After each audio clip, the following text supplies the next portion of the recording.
Before you keep scrolling, let me give you this word of encouragement. Philippians 4:6, it says, "Be careful for nothing, but in everything by prayer and supplication, with thanksgiving let your requests be made known unto God.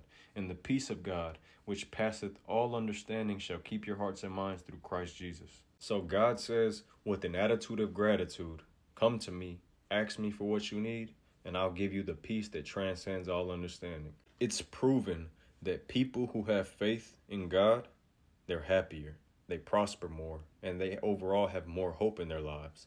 Why is that? Because when you pray, when you're grateful for what you have, and God sees that, He will give you the peace that transcends all understanding. And what that means is, even though you're in a terrible situation, you feel that there's no hope, you feel that there's no deliverance from what you're going through. The doctor says there's no hope. The lawyer says it's over for you.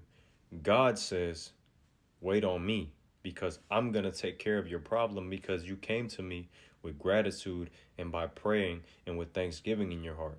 So understand that I'm going to give you the peace that this is already taken care of, because I formed you in the womb. I knew you before you were even a thought. I knew you before your parents even met. I knew you when the first human being was made. I had you in mind already. So what that means is you need to act as if God has already delivered you from this problem, because He has. If you know Jesus and you know God, the Lord works in ways that we can't possibly understand. How are we going to be humans and try to understand the ways of the Almighty? How are we going to be human beings on this earth and try to understand the creator of the universe and how He works things together for our benefit? But also in Jeremiah 29:11, God tells us He has plans to prosper us. God doesn't have plans to keep you depressed, keep you anxious. The Bible tells you, do not be anxious for anything.